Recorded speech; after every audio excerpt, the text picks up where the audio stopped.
Elena's fork hovered halfway to her mouth, laden with glazed ham, as her husband's words sliced through the muted clatter of Christmas dinner.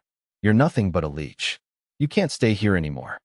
The ham suddenly looked foreign, unappetizing. Around her, the dining room fell into a silence so complete she could hear the grandfather clock ticking from the foyer, the same clock she had paid to repair last month. She looked up, searching for something, anything, in her mother-in-law's face. But Margaret stared intently at her plate, rearranging cranberry sauce she hadn't touched. Across from Elena, her sister-in-law Sophia's eyes had gone wide, fixed on her half-empty glass of wine. What made this betrayal so sharp was the timing.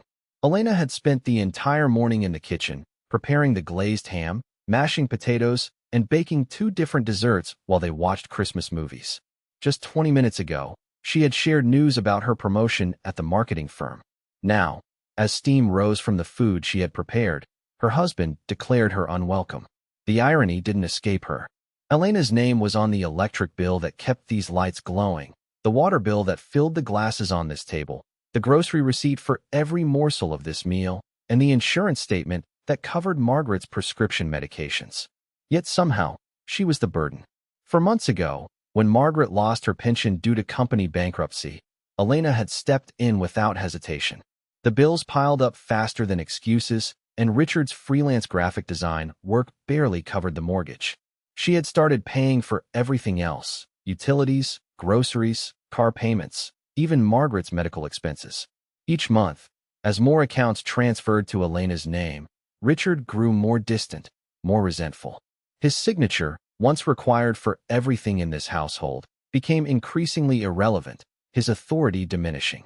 3 weeks ago, Elena had overheard him talking to his friend Marcus at the neighborhood bar, his voice carrying through the open patio door. "It's not right," he complained, nursing his beer. "A man losing control of his own household. She acts like she owns the place now." She hadn't realized he meant her until she heard him say her name. Richard stared at her now, his jaw clenched tight, waiting for tears or protests.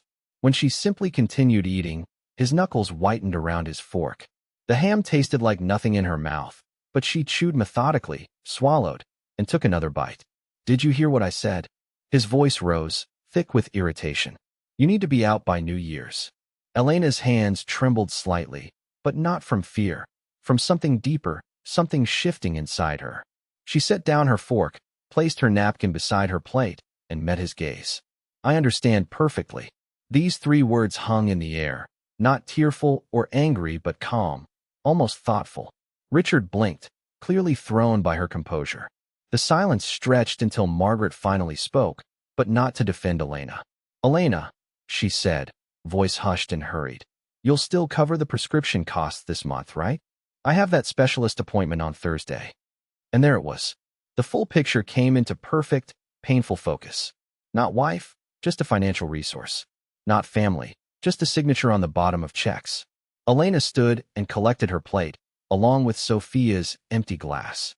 "Of course, Margaret," she answered, her voice steady despite the hollow feeling spreading through her chest. "I'll take care of it before I go."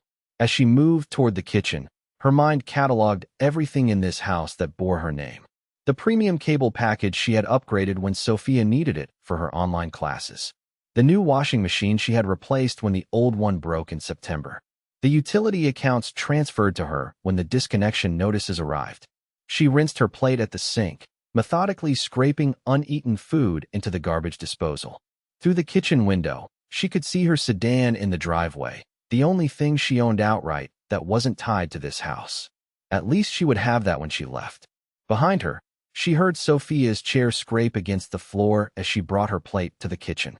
When Sophia placed it beside the sink, she didn't meet Elena's eyes, but her fingertips brushed against Elena's wrist for the briefest moment. It was the closest thing to support Elena had felt in months. The digital clock on Elena's nightstand blinked 2:33 a.m. as she folded another blouse into her suitcase. Sleep felt impossible with the weight of Richard's words still ringing in her ears. She had been packing methodically for hours, her movements automatic while her mind raced.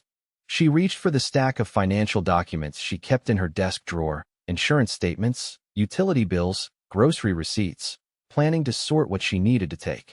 But underneath them, She spotted a bank statement with Richard's name. Strange. She hadn't seen paper statements for months. Everything had switched to electronic after Margaret's pension disappeared. Elena pulled it out, then another, and another. A small stack of statements spanning the last 4 months. All for an account she had never seen before. An account with a balance that grew each month while she had been draining her savings to keep the lights on. Her hands shook as she dropped onto the edge of her bed. The statements blurred before her eyes until she blinked hard, forcing herself to focus on the numbers. $3,500 in September. $4,800 in October. Nearly $6,200 now. Flipping through the rest of the documents, Elena found a motorcycle dealer's brochure with Richard's handwritten notes in the margins. Down payment. $4,500, circled in red ink. Scheduled delivery after New Year, underlined twice. A Harley-Davidson. While she had been paying for Margaret's medications and the internet Sophia needed for college, Richard had been saving for a motorcycle. There was more. A notepad with dates jotted down. December utility due dates. Elena's name with question marks. After bills paid, written and underlined. They had been planning this for weeks, waiting until she covered December's expenses before kicking her out. A soft knock interrupted her thoughts. The door opened just enough for Sophia to slip through, her eyes wide as she took in the packed boxes and open suitcases. "You're really leaving?" she asked, hovering by the door like she was preparing a quick escape. Elena sat surrounded by the physical evidence of her family's betrayal, while Sophia stood with one hand still on the doorknob. The power imbalance wasn't lost on her. Sophia's freedom to walk away, Elena's forced departure. "Richard didn't give me much choice," Elena answered, tucking the bank statements into her purse. Sophia chewed her bottom lip. "Margaret said they need your room for storage now that Richard's buying that motorcycle." The casual confirmation hit like a physical blow. Motorcycle. The Harley he put a deposit on last month. Sophia's voice dropped to nearly a whisper. "I heard them planning all this weeks ago. How they'd wait until after you paid the bills for December." "You knew?" The betrayal expanded, growing tendrils that reached even to Sophia. Her eyes filled with tears. "I was scared to tell you. Richard said anyone who warned you would be kicked out too." Elena wanted to be angry with her, but the fear in Sophia's face was too real. She was still navigating the same manipulative household Elena was escaping. "There's more," Sophia continued, glancing nervously at the hallway. "Those specialist appointments Margaret's been having? The ones you've been paying for with your insurance? What about them? Last week she came home with her face all tight and shiny. She told Richard the doctor said she couldn't exercise for 2 weeks." Sophia mimicked Margaret's distinctive smirk. "It wasn't medical treatment, Elena. It was a facelift." The room seemed to tilt slightly. Elena had been eating instant meals to stretch her budget while her mother-in-law got cosmetic surgery on her insurance. She pulled out her banking app, showing Sophia her account balance. $892. 15. For months ago, I had over $12,000 saved. "This is what's left after covering everything here," she told her sister-in-law. "If I'd stayed even one more month, I'd have nothing left." The severity of her situation crystallized as she said it aloud. She had been on the brink of financial ruin, pouring everything into a family that saw her as nothing more than an ATM.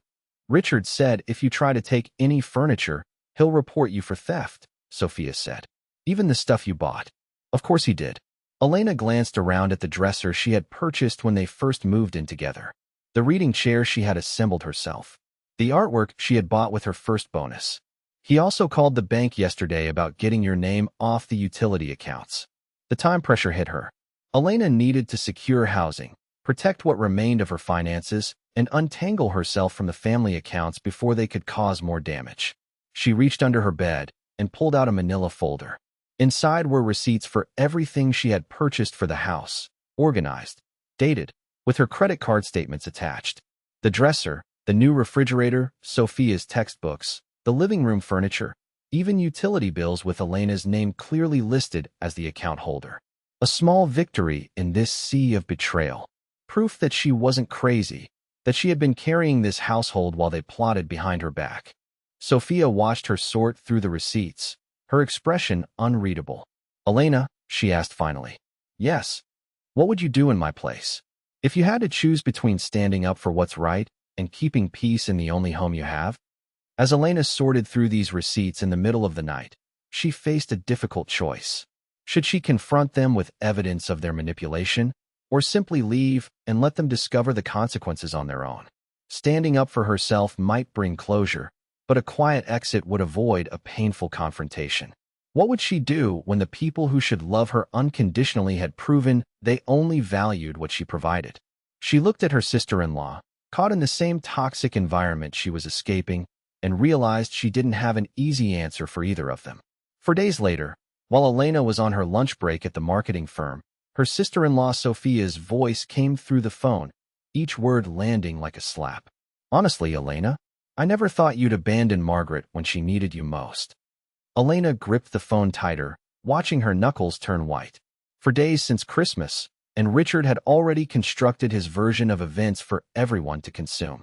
"Did Richard mention he kicked me out?" she asked, keeping her voice level.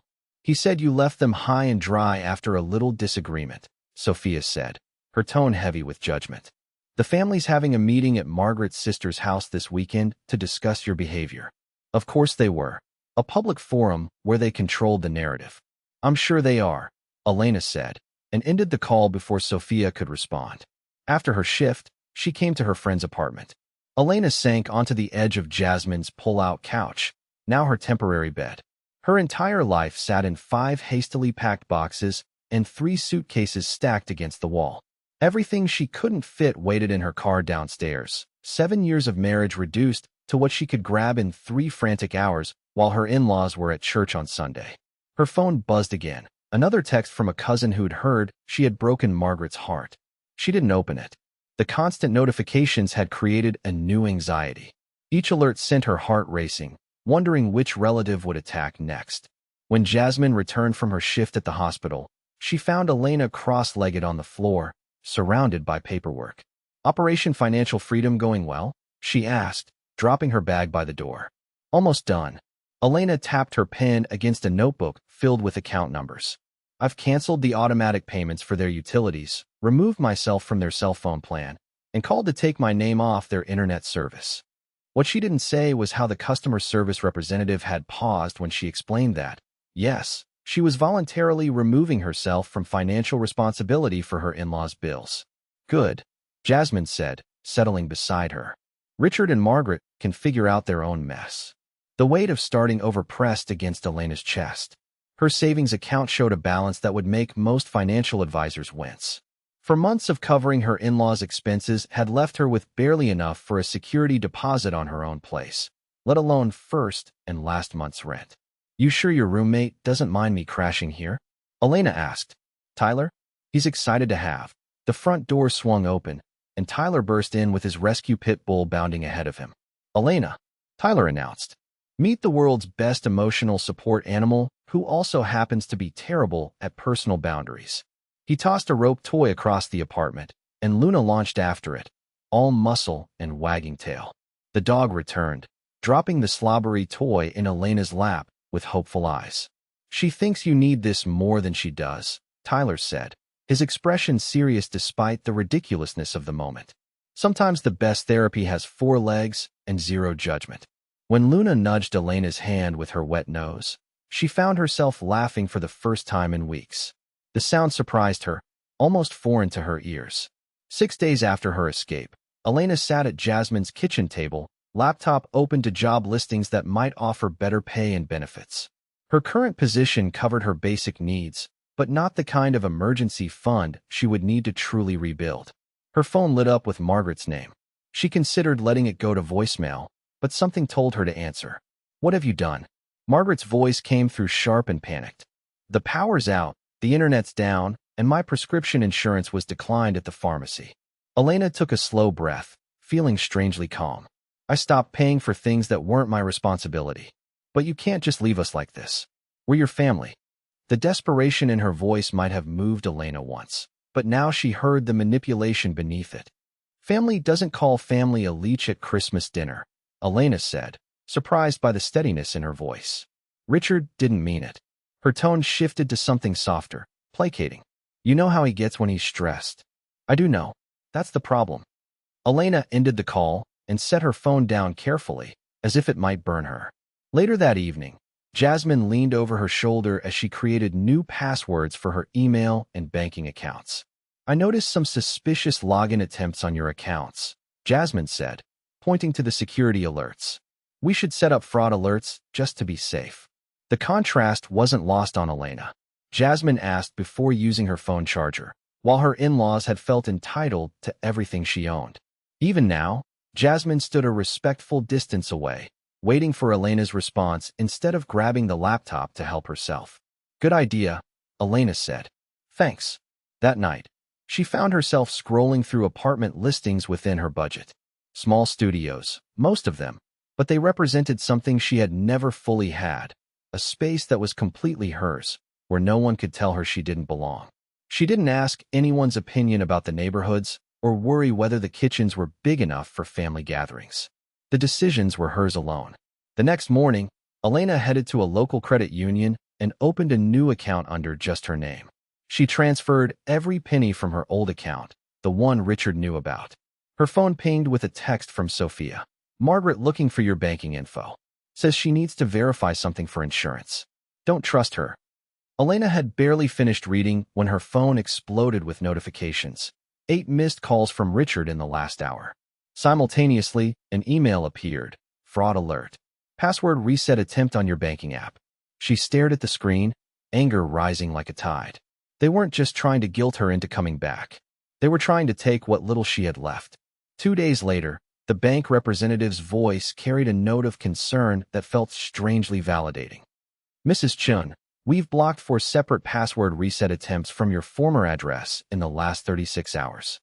Elena gripped her phone tighter, pacing the small confines of Jasmine's spare bedroom that had become her temporary sanctuary. And you're certain they can't access anything? Absolutely. We've flagged your account for enhanced security measures. Any changes will require in-person verification with photo ID. Her chest loosened slightly as she thanked the representative and ended the call, adding her name to her growing documentation notebook. Methodical calls had yielded similar results. Credit cards secured, utilities formally removed from her name, and insurance accounts protected with additional verification steps. The electric company representative had sounded almost impressed. Smart move contacting us. Your mother-in-law called yesterday, trying to reinstate service in your name without authorization. Each confirmation acted like a brick in the wall Elena was building between her former life and whatever came next. Not a wall of anger, though that simmered beneath the surface, but of protection, solid, necessary, and entirely of her own design. Jasmine appeared in the doorway with a steaming mug. Green tea with lemon. Thought you could use it after all those calls. Elena accepted it gratefully, wrapping her hands around the warmth. Last one done. Nobody can access or change anything without my direct approval now.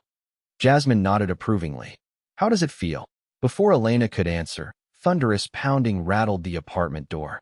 The tea sloshed over her fingers as Jasmine and she exchanged startled glances. Elena, Richard's voice boomed through the wood. Open this door right now. Jasmine motioned for her to stay put, but Elena was already moving.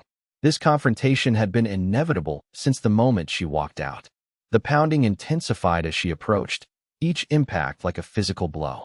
Through the peephole, she saw Richard's face, flushed and contorted with rage, the same expression she had seen directed at bill collectors, repair technicians, and now her.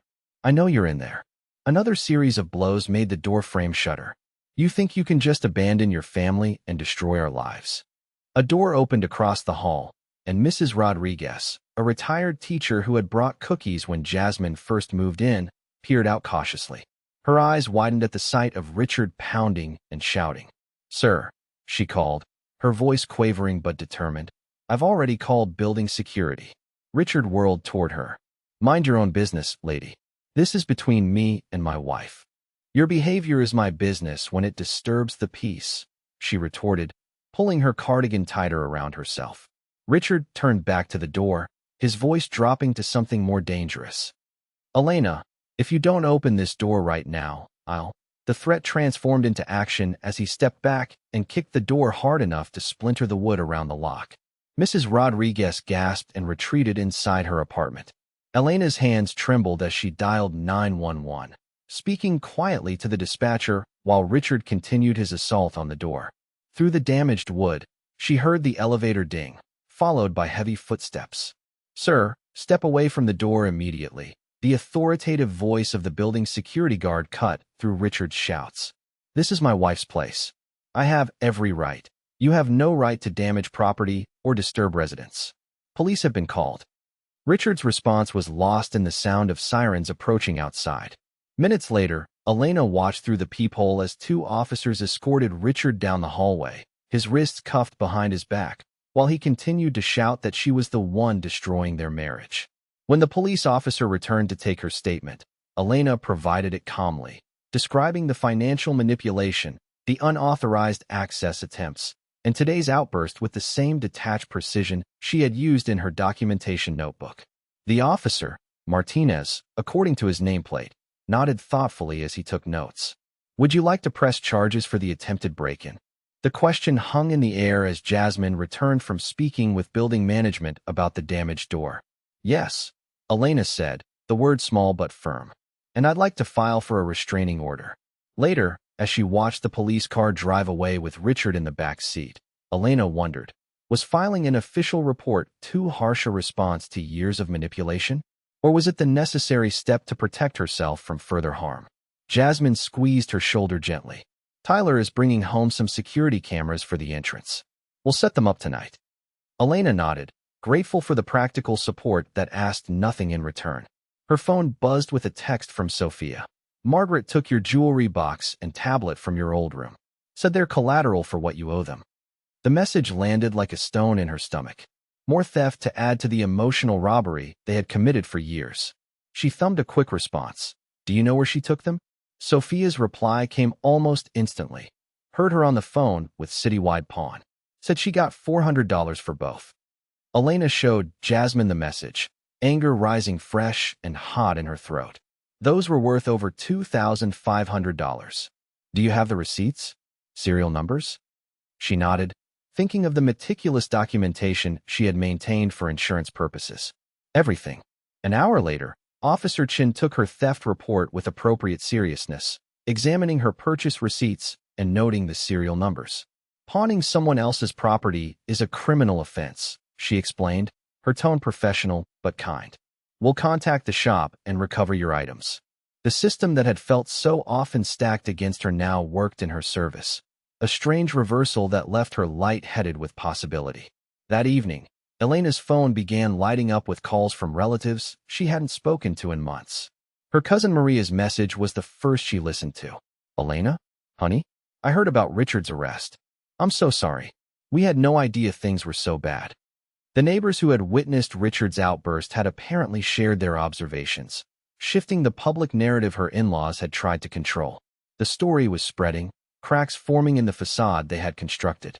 As she helped Tyler mount the security camera above Jasmine's door, another text from Margaret arrived.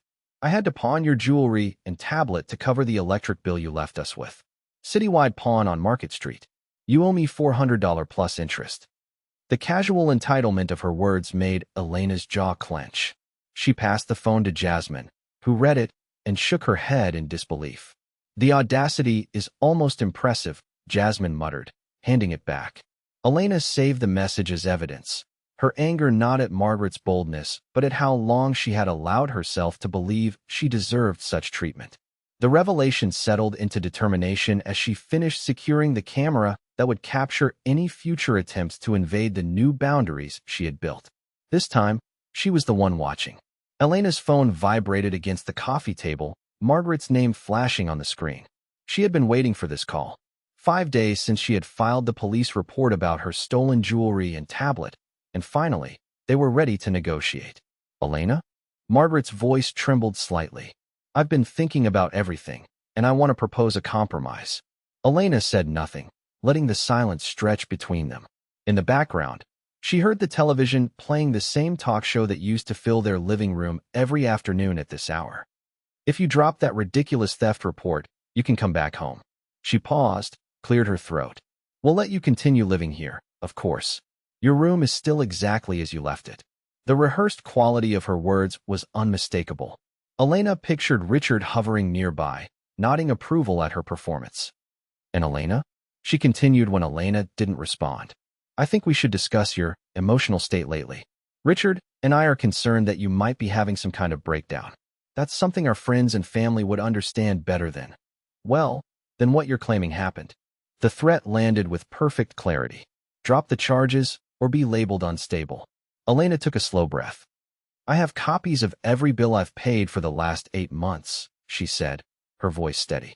I have bank statements showing transfers to your account. I have text messages asking me to pay for your cosmetic procedures that you claimed were medical necessities. She paused. Would you like me to present all of that as evidence? The silence on the other end told her everything she needed to know. The next morning, Officer Martinez followed Elena's car to her former home. Her police cruiser parked in the driveway, sent a clear message to the neighbors who had been fed Richard's lies. As they walked to the front door, Elena noticed curtains twitching in windows across the street. Margaret answered the door, her smile faltering when she saw the officer. Mrs. Walsh, Officer Martinez said, I'm here to accompany Elena while she retrieves her remaining belongings. Inside, the house felt smaller than Elena remembered. Margaret hovered nearby as she headed straight for her former bedroom, Officer Martinez following close behind. I've prepared copies of all my financial contributions, Elena told the officer, handing her a folder she had been compiling. Utilities, groceries, medical bills, the new appliances I purchased in September, all with receipts. Officer Martinez flipped through the pages, her eyebrows rising. You paid for all of this while living here? Yes, for the past 8 months, since Margaret's pension was lost. Margaret appeared in the doorway, arms crossed. That furniture belongs to the family, Elena. You can't just take everything. Elena pulled a stack of receipts from her bag and held them up. I have receipts for everything I'm taking. Would you like to see them? Officer Martinez studied Margaret's face, then glanced back at the financial records. The surprise in her eyes was unmistakable. Mrs. Walsh, these documents show your daughter-in-law has been supporting this household almost entirely on her own. Margaret's mouth opened, then closed. She retreated down the hallway without another word. Elena worked methodically, packing books, clothes, and the remaining items that were unquestionably hers. Through her bedroom window, she could see the neighbors watching from their porches, pretending to tend gardens or check mail. Let them see. Let them know the truth. When the last box was loaded into her car, she turned to lock the front door one final time. The sound of an engine drew her attention to the street. Her car, the one she had left parked at Jasmine's apartment, pulled into the driveway, Richard behind the wheel. Her stomach dropped. The spare key. She had forgotten about the spare key she had given him for emergencies. Richard stepped out, jingling her keys in his hand. His expression was triumphant as he walked toward her. We need to discuss what you owe us before you take this too, he said, gesturing toward the vehicle she was about to drive away in. Elena set down the box she was holding and reached into her purse, pulling out a folder of documents she had been carrying for precisely this moment. This is the title to that car, she said, holding up the paper. And this is the registration, both in my name. Officer Martinez stepped forward. Sir, that vehicle is registered to Elena. You need to hand over the keys immediately. The color drained from Richard's face as he looked from the documents to the officer. His hand tightened around the keys. I supported her through college. Her student loans. 7 years of the keys, Mr. Walsh. Officer Martinez extended her hand. Slowly, Richard's fingers uncurled. The keys dropped into the officer's palm with a soft jingle. As she passed them to Elena, she saw something she had never witnessed before, Richard's complete deflation. The man who had controlled their household for years suddenly looked small, diminished. Come near me or my property again, Elena said, her voice clear and calm, and I'll file for a restraining order. She slid into her car, adjusted the mirror, and turned the key. As she pulled away from the curb, she saw the neighbors still watching, witnesses to the final act of their marriage drama. Mrs. Patterson from next door didn't even pretend to be watering her plants anymore. She stood on her lawn, phone in hand, no doubt already spreading the news. In her rearview mirror, Sophia appeared in the doorway. She was caught between worlds, one foot in the house where Richard and Margaret remained, one hand raised in a tentative wave to Elena. Her face reflected both sorrow and something else, admiration, perhaps. the strength she hadn't yet found for herself. Elena was 3 blocks away when her phone buzzed with a text from Sophia. "They're blaming me now. What do I do?" The light ahead turned red. She pressed the brake and stared at the screen, watching those 3 dots appear as Sophia typed something else, then disappear. Her sister-in-law, the one innocent party in all of this, now stood where Elena once had, bearing the weight of their manipulation. The light changed to green, but Elena remained still, cars honking behind her as she considered what came next. 3 weeks later, Elena was reorganizing her small studio apartment when her phone rang. An unknown number with a local area code. "Is this Elena Chen?" The voice was unfamiliar, professional. "Yes, this is she. My name is David Morrison. I'm an attorney representing Blackstone Capital Management. I understand you recently filed police reports regarding financial exploitation by family members?" Elena's heart rate quickened. "I'm sorry, but I don't understand why an investment firm would be calling me about that. Mrs. Chun, I'd like to meet with you if possible. I believe your situation may be of interest to my employer, Alexander Blackstone. Are you available for lunch tomorrow?" Elena found herself staring out her window at the busy street below, trying to process the unexpected call. "Can you tell me what this is regarding? Mr. Blackstone has been following your case through some mutual contacts in law enforcement. He's quite impressed with how you've handled a difficult situation. I'd prefer to discuss the details in person, if you're willing." The next day, Elena sat across from David Morrison in an upscale restaurant downtown, feeling underdressed in her best work outfit. The attorney was younger than she'd expected, with kind eyes behind wire-rimmed glasses. "Mr. Blackstone read about your situation in a legal brief that crossed his desk," Morrison explained, cutting into his salmon. "The way you documented everything, protected your assets, and stood up for yourself despite family pressure. It caught his attention. I still don't understand why," Elena admitted, barely touching her soup. Morrison smiled. "Alexander Blackstone built his fortune by recognizing people with exceptional character and intelligence. He's particularly interested in individuals who demonstrate integrity under pressure. Your case study, if you will, impressed him greatly." Case study. The police reports, the financial documentation, the systematic way you protected yourself while maintaining your ethical standards. Most people in your situation either stay trapped or leave in emotional chaos. You did neither. Elena set down her spoon. "This feels surreal." "I imagine it does. Mr. Blackstone would like to meet you. He's hosting a charity gala next Saturday evening. Business leaders, philanthropists, that sort of thing. He'd like you to attend as his guest." "I don't understand what he wants from me." Morrison leaned forward slightly. "Nothing. That's what intrigues him. You've demonstrated that you make decisions based on principles, not personal gain. In his experience, that's exceedingly rare." Elena spent the rest of the week in a strange daze, torn between curiosity and suspicion. Jasmine helped her shop for a dress appropriate for a charity gala, both of them marveling at the unexpected turn her life had taken.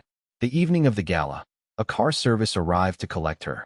Elena found herself in the back of a luxury sedan, watching the city lights blur past as they drove to the Fairmont Hotel. The ballroom was everything she'd imagined: crystal chandeliers, women in evening gowns, men in perfectly tailored tuxedos. Elena felt like an imposter until she spotted David Morrison approaching with a tall man in his 50s. "Elena, I'd like you to meet Alexander Blackstone." Alexander was not what she'd expected. Distinguished, but not ostentatious, with gray at his temples and an easy smile. When he took her hand, his grip was firm but brief. "Thank you for coming," he said simply. "David has told me quite a bit about your recent experiences. I hope you don't mind that I asked him to look into your situation." "I'm honestly not sure what to think about any of this," Elena admitted.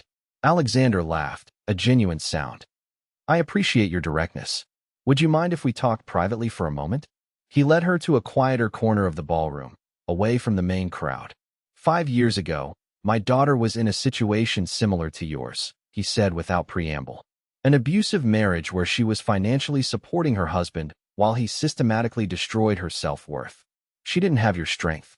It took her 3 years to leave, and by then, she'd lost most of herself in the process." Elena felt a stab of sympathy. "I'm sorry. She's recovered beautifully, thanks largely to therapy and time. But watching her struggle taught me something about character. The people who can extract themselves from toxic situations with their integrity intact, they're extraordinary. And extraordinarily rare. I don't feel extraordinary. I feel like I barely survived. But you did more than survive. You thrived. You protected yourself legally and financially while maintaining your moral compass. You didn't seek revenge or try to destroy the people who hurt you.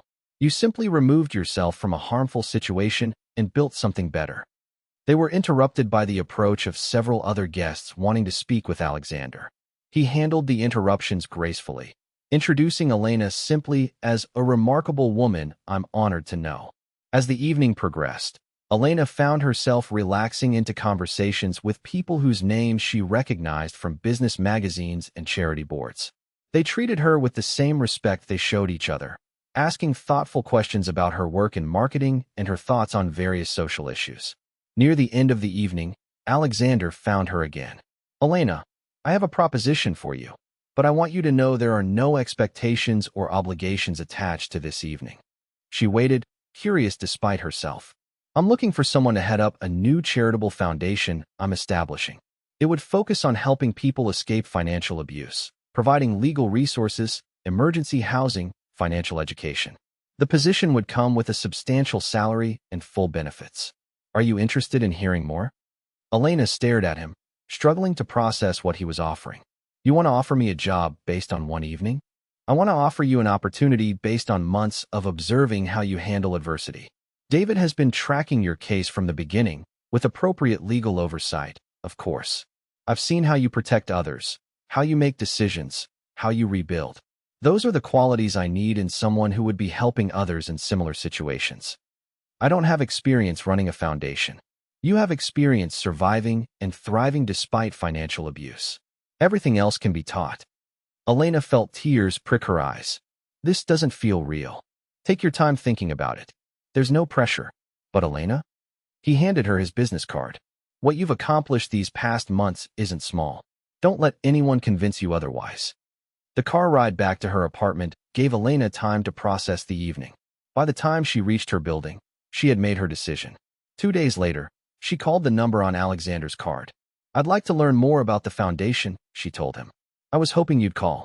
Can you come in tomorrow morning? I'd like you to meet the team." That afternoon, Elena found herself in a gleaming office building downtown, meeting with lawyers, social workers, and financial advisors who would help build the foundation from the ground up.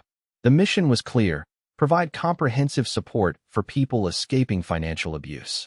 "We want to create a model that other cities can replicate," Alexander explained as they toured the office space that would house the foundation.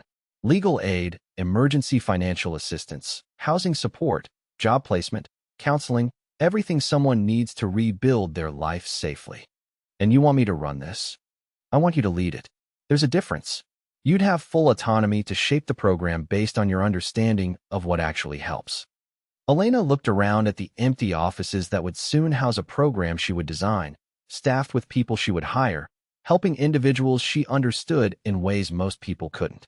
"When would I start?" Alexander smiled. "Tomorrow, if you're ready." 6 months later, Elena stood in the conference room of the Blackstone Foundation for Financial Justice, presenting their quarterly report to the board of directors. They had helped 43 people escape financially abusive situations, providing legal support, emergency housing, and job placement services. "The most successful interventions happen early," she explained to the board, clicking to her next slide. "When we can reach people before they've lost their entire financial foundation, the recovery time decreases dramatically." Alexander sat at the head of the table, listening intently as Elena outlined their expansion plans. After the presentation, he approached her as the other board members filed out. "Exceptional work, as always," he said. "You've exceeded every projection we had for the first 6 months. Thank you. The team has been incredible." "Elena," he said, his tone shifting slightly, "would you have dinner with me tomorrow evening? Not business-related. Just dinner."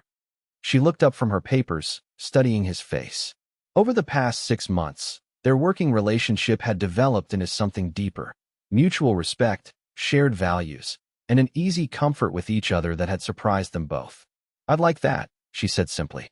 The restaurant Alexander chose was intimate without being presumptuous, elegant without being ostentatious. As they talked over wine and pasta, Elena realized how natural their conversation felt, how long it had been since she could speak freely without measuring her words. "Can I ask you something?" Alexander said as they shared dessert. "Of course. Do you ever regret leaving? Even knowing how things turned out?" Elena considered the question carefully. "No. Even if none of this had happened, the foundation, meeting you, leaving was still the right choice. I was dying there, slowly.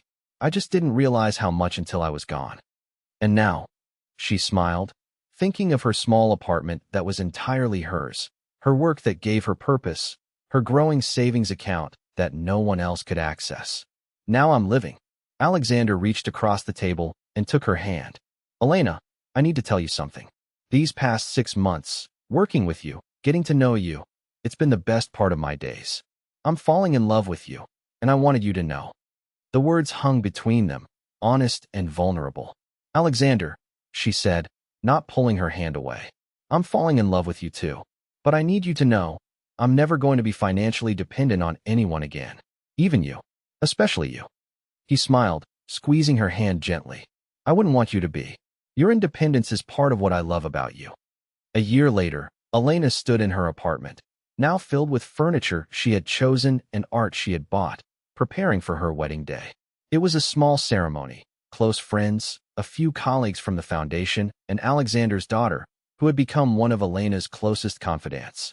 Jasmine helped her with the final touches on her dress, a simple but elegant design that Elena had fallen in love with the moment she saw it. "Nervous?" Jasmine asked, adjusting Elena's necklace. Excited, Elena corrected. "This feels right in a way nothing has before." There was a knock on the door. Tyler appeared with a bouquet and a grin. "Special delivery from the groom," he announced. "And this?" He handed her an envelope with her name written in Alexander's familiar handwriting. Inside was a simple note.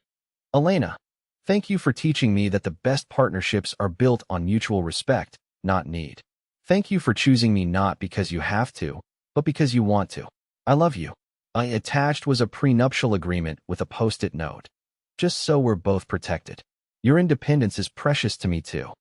Elena smiled, thinking of how different this felt from her first marriage. No one was rescuing anyone. No one was being saved. Two complete people were choosing to build something together.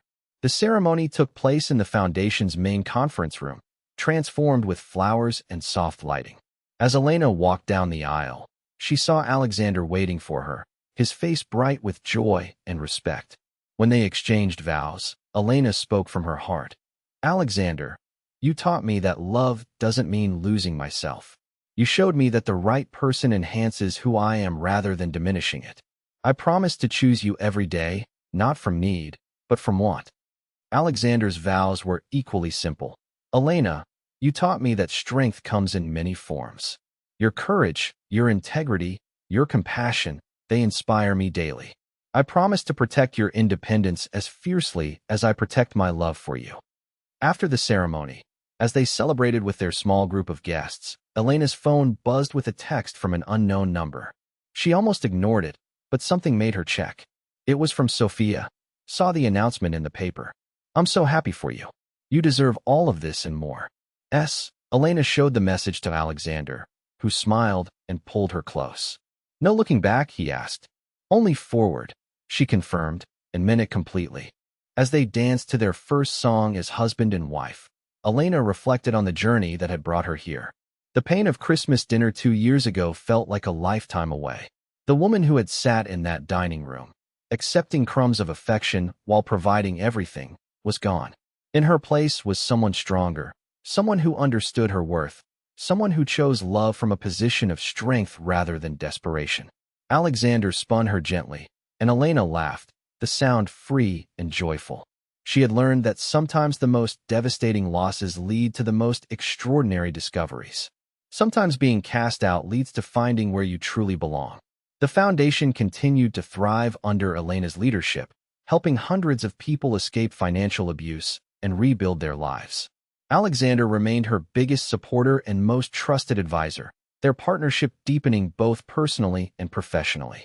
On their first anniversary, Elena received an unexpected letter.